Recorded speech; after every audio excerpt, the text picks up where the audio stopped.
talk about the cards we want to see in Starlight Rare out of this upcoming battle set.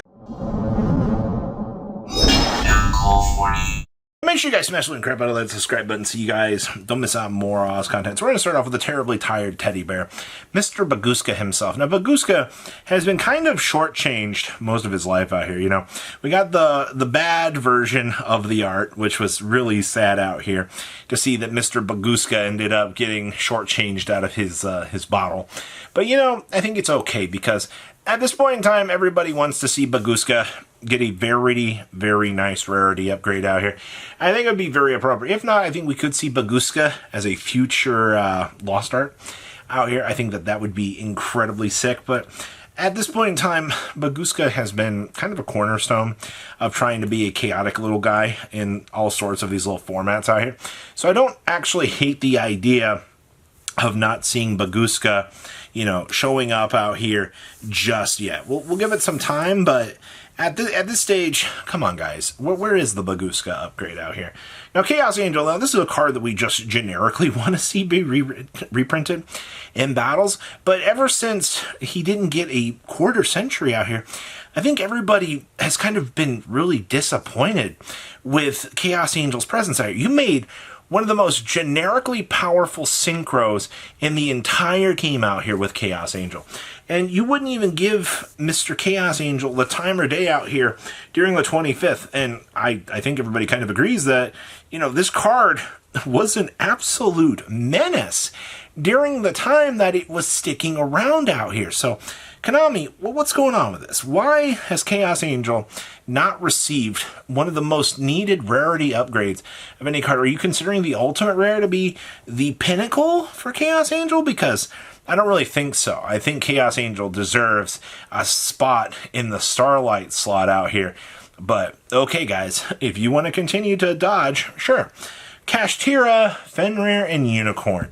Not a single soul out here is going to deny the fact that the Kashtira bros, at this point in time, don't deserve rarity upgrades. Now, let's call it what it is out here. We looked at Stampede with the last quarter century, so we all expected that these two would get these major rarity upgrades. But no, they didn't for whatever reason. And I'm still kind of curious as to why Konami didn't give the Kashtira bros those very much needed upgrades. Now, the Kashtira cards at this point in time have become, you know, they're very nefarious in the TCG. These two basically are meant to control every single option that we can kind of toss around out here in the format, and they do a wonderful job at it.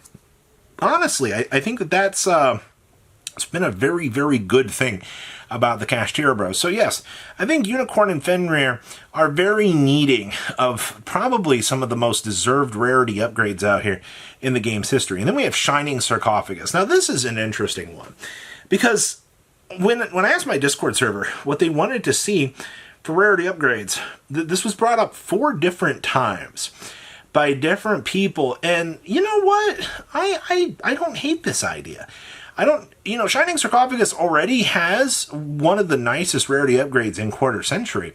But I can get behind Shining Sarcophagus as a rarity upgrade out here for the deck. Because, you know, if you want to have the deck in 25th, sure, but we can take that one step further at that point. We can actually get the chance to enjoy the Shining Sarcophagus as a nice little homage after the 25th out here and a rarity upgrade. Now, I mean, will Shining Sarcophagus sell product? Probably not.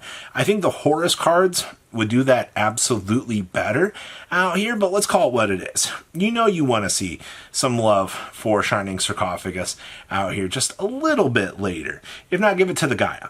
Alright, we also have Fiend Smith Lacrima. Oh boy, you want to talk about a card out here that everybody just looks at and goes, can we get a Starlight of this?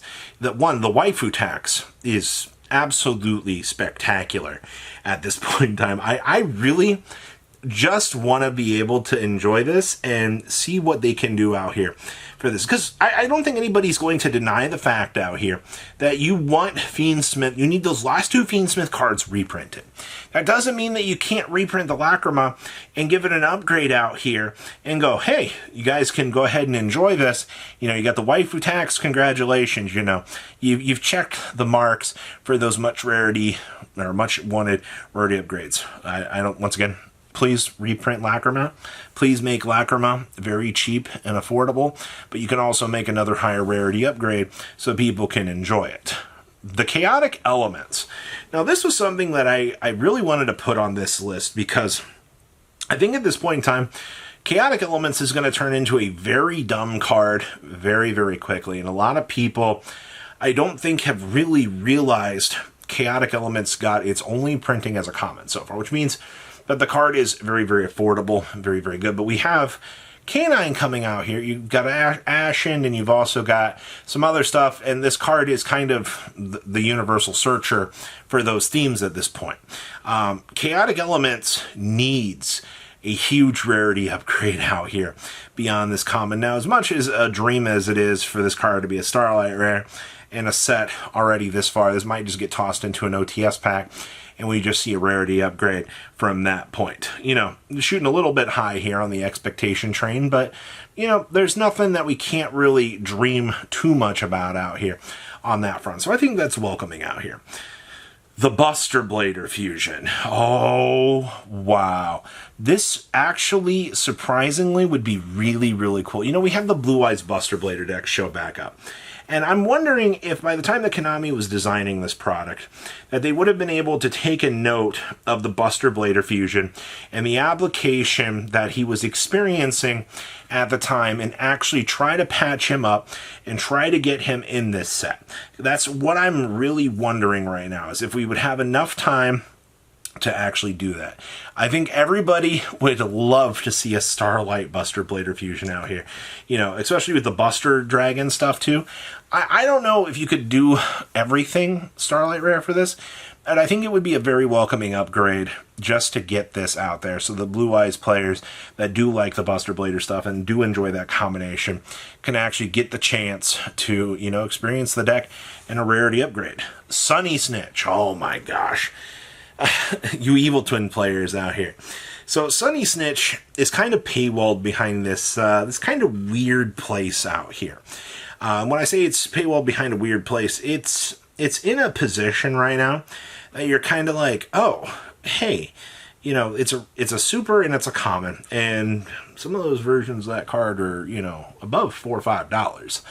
Just for what this card does. Now, Sunny Snitch, in the current Fiend Smith build with Evil Twin, that's about it. I mean, it utilizes you to set up and go, and honestly, I mean, the card is very, very powerful for what it's supposed to do out here. Now, I don't really think that we're going to see this happen out here, especially in a Starlight Rare, but I think that you've got at least a chance of this, you know, touching the market and at least getting a rarity upgrade. Speaking of Evil Twins, our Altart Evil Twins. Holy crap, man. Where, oh where, have you put the Altart Evil Twins at this point? I understand, we've talked about this. These Evil Twins have unlimited selling potential out here, everybody. These cards can change the tide of the market. And whatever set that Konami is going to put these to him, people are going to buy it up. They are going to destroy this set off of the market. Now, whether or not the Evil Twins are in here, I could see them being exclusively paywalled to Starlight Rares. Remember, 25th is done at this point in time. It makes sense for the TCG to want to use the new Starlight technology out here to, you know, bring the Altart Evil Twins into our side of the game and get the chance to enjoy them. Holy crap, it makes the most sense at this point that that would be what Konami would want to do out here. So we'll wait and see if this is going to come true, but oh boy. And then I had to toss Wabuku on this list.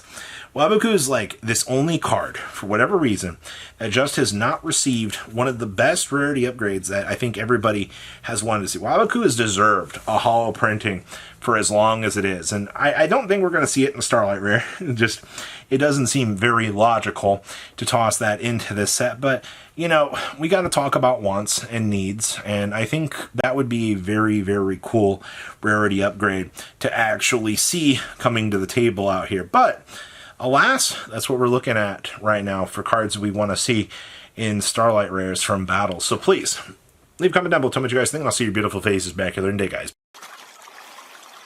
Patrons, thank you.